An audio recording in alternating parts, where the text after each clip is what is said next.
Welcome, everyone. All you likers, commenters, and subscribers. That's right. There's so many of you. You need to get on it. Get on this. For another podcast. We're back. We're back. This is AudaCity episode. I stopped counting it like episode 9. I know. You missed the last time. And we had a lot of fun sitting out here on the patio on a Friday afternoon, drinking some of the new modern frontier beer.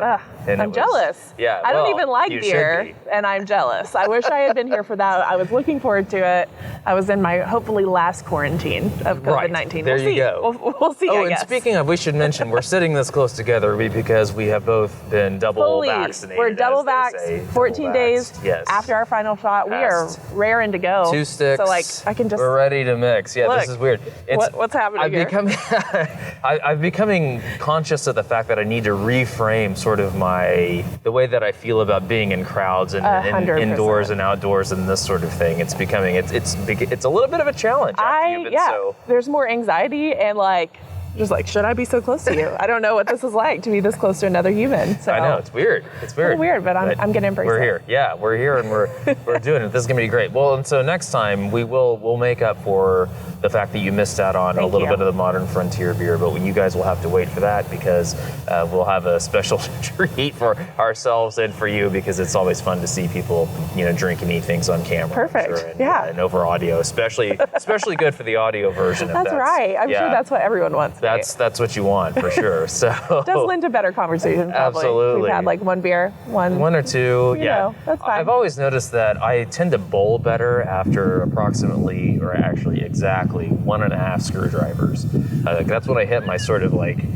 When did you decide that a screwdriver, normally a breakfast drink, I might add, is your bowling beverage of choice? We need to do a whole podcast on that. Yeah, I don't know. That's a good question. Interesting. You'll have to think about it. We'll do a think piece on it later. Going to the old strikers at the AMF in Norman back in my college days, my undergrad days.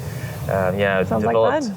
Did some experimentation in this area and figured out that was sort of the, I don't know why the screwdrivers. That's a good question. You just have to really hone in on how to be the best at your craft, and that's what you did. Well, exactly. There are a lot of different ways to go about this. Yeah, want to make sure and keep the scurvy away and all the other good things that come with. Plenty of vitamin C is important, as we've all learned in the past year. Vitamin C, vitamin D, vitamin E, all the vitamins, all the letters and everything else. It's all great. We all need all of that stuff. That's true. I'll keep that in mind next time I'm choosing my bowling drink.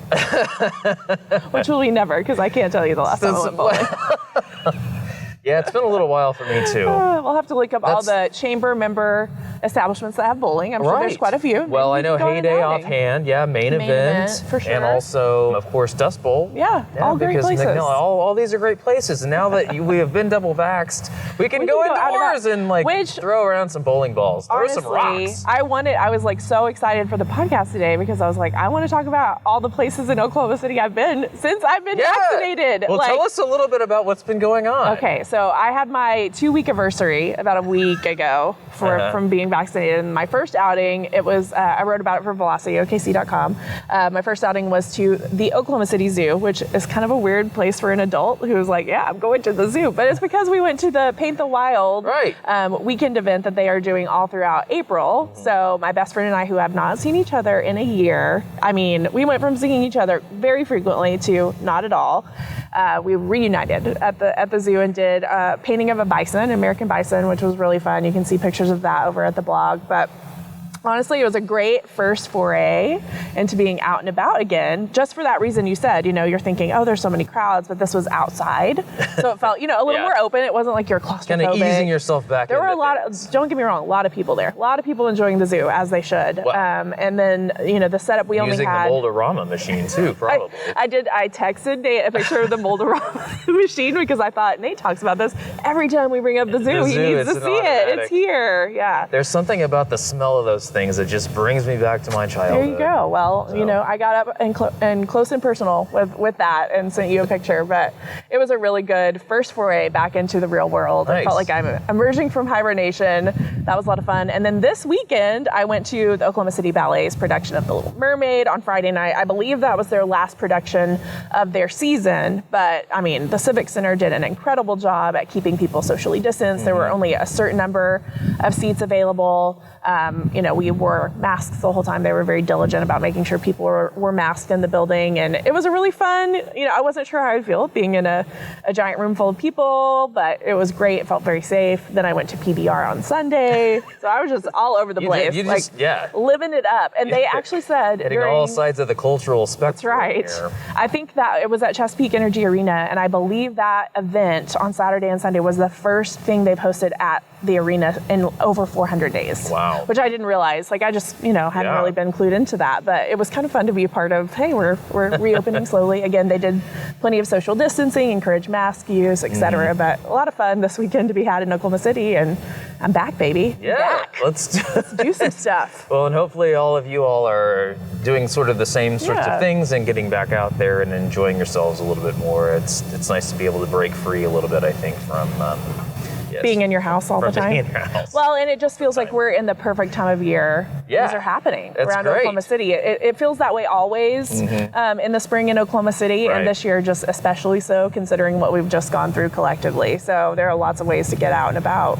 Yeah, and a couple other things we wanted to mention is some events that are sort of fan favorites that Scissortail Park is holding. That's right. And one of those is the Saturday morning farmers markets. So those have restarted again. Yeah, I actually got to go the first weekend that it was open. So they reopened early April, I think, and headed out. I think it's Saturdays from 9 to 1. So you can go at any time. They've got local, people that grow vegetables, sell meat. They've got makers of all kinds of things. You can go and makers. Making things and selling them. Exactly. Bread, jam, jelly, jewelry, all the things right all there. The things. So my recommendation would be go early. I know several of the tents sold out of whatever they were selling. So by the time I went, it was like noon.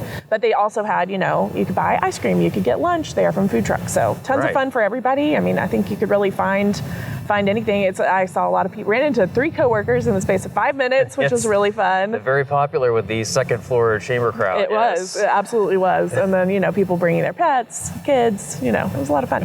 Very good.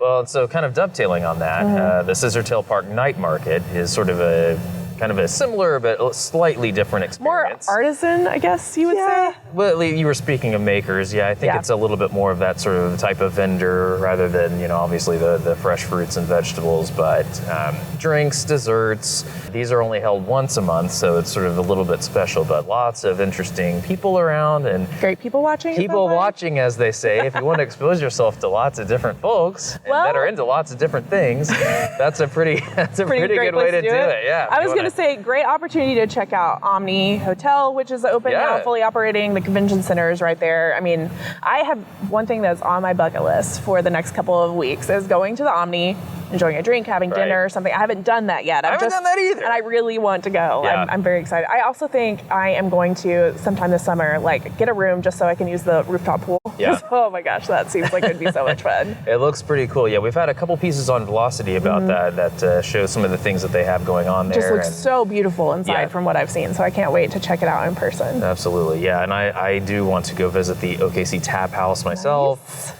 because I know that they have... Wait, Nate wants to go to drink a beer somewhere? What? I would never guess that about you. This is wild. This is one of these things that I've been enjoying now is being able to go to some breweries again. Yeah. And feeling a little bit safer and being able to go indoors and check some things out and check some places out. So yeah, like I said, it's taking a little while to reframe my sort of perspective on being indoors and out versus outdoors and all that kind of thing. So, but anyway, tell me a little bit about what are you looking forward to most about summertime now that we're sort of transitioning into this, beautiful time of year and lots of things to do and lots of things. I was telling you before we start rolling that summer is probably my least favorite season because it's hot and I get sunburned all the time and no one I know has a pool anymore, so I've got to make better, richer friends or something, I don't know.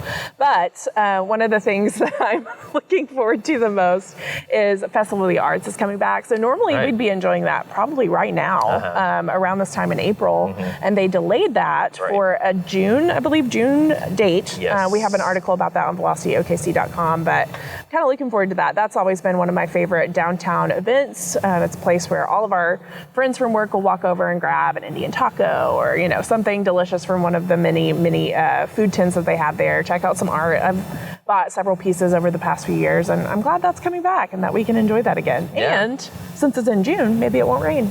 There you go. We'll Oh, that's true. That's we'll true. See. And maybe it will. Maybe it's like a real thing that no matter what time of year you hold it, you're going to get a day of complete deluge rain. The arts festival for a long time has always been considered sort of the equivalent of doing some sort of a rain dance in Oklahoma City. Like, it will happen. It really does work. Well, one year I volunteered and worked the beer tent, which that was a whole other terrible idea. I tried to I tried to pour a beer. Oh. It was like this much foam. It was bad. I was like, no, I'll do the customer service up front. Like, I'm not good at this. I'll let somebody else be back in the bar, and I will just sell the beer. I can handle that. The 45-degree angle thing. I tried, man. They showed me how, and I was like, well, this is awful. I can't sell this. This is the worst thing. Anyway, the day that I happened to volunteer for that, it was April, but it was like 30 degrees, raining. We were freezing. They ended up just sending us home because no one was there. It was so cold outside, and that's my one and only volunteer experience at the Festival of the Arts. It did not go well. Speaking of places to people watch, if you want to do that too, if you're into that. That's true. Well. It's very true. I'll just say, just sort of the general environs these days, if you want, or if you're into people watching, you don't really have to make a special effort. Everybody's out and about. Everybody's out and about. And I love that. Welcome. Everyone is welcome, in my view. What about you? What are you looking forward to this summer? Oh man, so many things.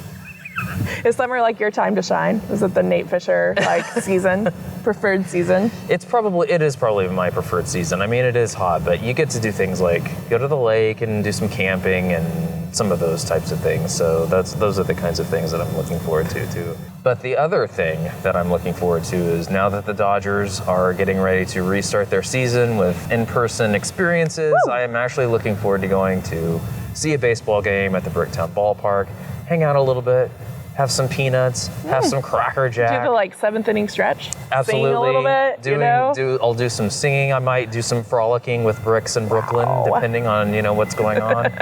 Maybe I can sneak down there and run the bases after the game, with the little kids. Challenge the little kids to a race. This all sounds very on brand, and I like it. I'm here for it. You still got it. Let's make this happen. Oh man, do you know? Are they bringing back the fireworks too? I believe they are. Yeah, that was always one of my favorites. It's what's going on? Oh, it's just another baseball game in Bricktown. That's right. This is how we live here. It's always a celebration in Bricktown, so I like those fireworks. It is always a celebration of some sort in Bricktown. That is true. And the other thing that I'm looking forward to doing is going to some energy matches. So they're sort of doing the same thing, and so they're getting ready to actually kick off their season. That's right. This weekend against Tulsa. So. I don't have tickets to that game, but I am going to be going to some matches this season, I'm sure. Again, looking forward to some in-person sporting events. That's right. That'll be fun. We have earned it. We've waited a long time. Absolutely. So. Speaking of sports, there's something that's really taking Oklahoma City by storm right now, and that's pickleball. Pickleball, yeah. Heard of this. So what do you know about the sport? I know we've got a new place, Chicken and Pickle, that opened in North Oklahoma City that a lot of people are flocking to. I've heard it's very hard to get a reservation. That's about all I know about it. So fill me in. You're my sports expert. Well, I only know a little bit about this, but we actually have a nice little piece on VeloCity about this that we'll have a link to in the show notes about pickleball and how to play and what it is. I'm going to be honest, and when I hear it, I'm like, do I get to eat a pickle? It sounds a little bit. I'm playing. Right. That's what I want. I want the pickle. Well, we made a nice little pun on the headline. So we said, what's the deal with the new... There you go. The sport of pickleball, which you couldn't see that coming from, by the way. But still, we went ahead. That was, I forced the writer to do that as the editor of VeloCity. Perrin? So Perrin Duncan, you staff writer for VeloCityOKC.com. Be sure and check out our stuff. So don't blame her for that one. That was me. But you're anyway, also, in addition to being my sports expert, you're my pun expert. I feel like they're always in your brain. Just go. Anything you need a pun for, ask St. Fisher. Now that we've had our 2 sticks, then we're ready to mix. But yeah. There are lots of different ways to get involved in pickleball in Oklahoma City. There's actually a Greater Oklahoma City Pickleball Club, and they run some lessons at a couple different spots around town. There's some at Kicking Bird. There's some at the Santa Fe Family Life Center, which actually had a really good story about with some of their adaptive sports programming that they're doing too. So we'll have a link to that in the show notes as well. But that's a great spot there at Chamber members, so we're thankful for that. And there's also a new place in Bricktown where you can play pickleball on the weekends. It's called Brickleball. Brickleball. On Main Street, kind of across from the dispensary. That one actually narrowed down for you. It's in Bricktown. And everything's a celebration. Speaking of puns, Brickleball. So get out there and check out some pickleball. But I think it's sort of think about it as a cross between table tennis and actual tennis. Okay. and maybe with some badminton worked in. You know, you don't have to get all sweaty and gross and run around like a crazy person to play badminton. Yes. And it's sort of, I think it's sort of in that area there. And so it's a Seems like nice, something I should check out. Yeah, you should check it out. You check it out and report back. Uh-oh, he's going to make me worry. I had a Velocity story about it. Oh, no. Velocity story about your pickleball experience. Great. And, this is so fun. Eating chicken and dill pickles. Yeah, I'm here for the pickles. Let's just be honest. It does. Chicken and pickle. Okay, so speaking of Velocity stories, I wanted to kind of preview a story that we're going to have on Velocity about some new development happening in Deep Deuce. So which is your stomping grounds. It's my stomping grounds. Very important to you. That's right. I'm always on the lookout for what's going on, and so we should have a pretty nice piece about some new development and some exciting new announcements that are happening in the neighborhood there. That's exciting. So watch out for that. Yes. But we also wanted to give a little bit of a shout out to Chamber Member Kitchen 324 that's just right around the corner here. So but good. I have gotten into the habit once again of going over there and just getting some out desserts. Of the office. I'll see him blaze by my door and I'm like, where's Nate going? And then you come back with a Kitchen 324 bag. That's rude. right. He doesn't ever bring me anything. The apple fritters. Very nicely done. And the cookies. They have some really nice cookies going on there, so that's a good spot too for cookies. Do they have cinnamon roll? They do, and I have actually not tried one of those for a little travesty. while. I know. What's going on? Yeah, I'm definitely, that's going to be on my list for sure. I'm going to try that and compare them to another chamber member that's right around the corner, and that is Stolanova, because they have some good pastries as well and some good cinnamon rolls. So they do. If you guys are in the downtown area and you're looking for a place to get some Take desserts, all my money, Stolanova. a little bit of a snack, yeah. Stolanova, a good egg. These are both excellent chamber members to patronize. That's right. They give us a lot of energy to write our Velocity stories. Lots of energy. AudaCity podcast. Thank you. The other thing that's going to give us a lot of energy is the influx of interns that are coming to avail themselves of some wonderful chamber programming. Great transition, Nate. Oh, well, I've just been thinking about that one for a while. It's really exciting to announce that InternOKC is back in 2021. We were not able to have our program last year for obvious reasons, and we will be back in a virtual format this year. But if your company has interns, whether it's 1 or 100, you should look into registering them for the program at InternOKC.com. This program is something that provides professional development and networking, even in a digital online format, with other young professionals and people that are involved in the Oklahoma City business community. We have a really great slate of programming lined up. So it's a little bit similar to the types of programming that we offer at Elevate, which takes place every fall, but this is specific for interns. Right. So it's going to provide that career development stuff that will get you from your college education to your first year of your career, wherever that may be. And we want it to be in Oklahoma City, so that's the other part of the programming. It's making sure that interns are exposed to all the great things about, starting your career here, the low cost of living, the fun things to do, how easy it is to get involved in the community, etc. So we're excited that it's back. We're going to have some great speakers lined up. It'll be really fun. Yeah, and you mentioned that even though it's virtual, there will be some networking opportunities, and these are the kinds of things that I think a lot of the interns have really enjoyed over the years, is getting to know some of the other people that are interning in Oklahoma City that are not necessarily interning with them at their company. And so it's honestly, a way to extend that professional network from the get-go. And, being online, I think will be it'll encourage more people to interact. We have a really cool platform. It's not just a Zoom meeting. It's a cool platform that's set up that they'll be able to do some additional networking options that they wouldn't have otherwise. I think we're going to do some young professional Ask Me Anything using the platform. I mean, it's going to be a lot of fun. We're really excited about how we can highlight Oklahoma City and professional development opportunities and learning in a new way. Very cool. Yeah. So if you're an employer, you're going to be interning somewhere, be sure to check that out and get signed up. That's going to be great. I also want to point out too that the Chamber does have resources for people who maybe are curious about having an internship program at their office, but they're not sure where to begin. So Lee Copeland, our Director of Talent, would be able to help people with that, and we can definitely link to his contact information if people are interested in that. Absolutely. That's very good. Okay. Well, that's about all the time that we have for today, even though it's not. But that's all we're going to leave you with today. Right. But we appreciate you guys joining us. Please like, comment, and subscribe. Please, if you enjoy this at all, we would appreciate it if you would do that. Leave us a review. Or even share it. Share it with your friends. Yeah, don't keep all the goodness to yourself. That's right. Don't be stingy. Just let other people know about how fun we are. If you have feedback for us, the best way to get that to us is to email us, and that is at networking@okcchamber.com. That's right. If you do prefer the social media routes, our social media everywhere. handles are generally At OKC Chamber. That's right. We're getting so good that we're in stereo. Watch out, world. Anyway, we hope that you guys enjoyed this episode, but we'll be back soon. We'll be back. With alcohol, probably. Yeah, according to Nate, so that's exciting. We're going to avail ourselves of a little bit of a taste test experience of the new Sonic/Coop collaboration, the hard seltzers. We're very much looking forward to that. So that's going to be great. But until then, enjoy Oklahoma City. Yeah, get out there and enjoy. We'll talk to you later. See ya. So, I think, is that all we had? Well, there's always more to say about Oklahoma City. And that might be all for today. There's always more to say. Mark Scissortail was just like right there. I know. I wanted to bring him in.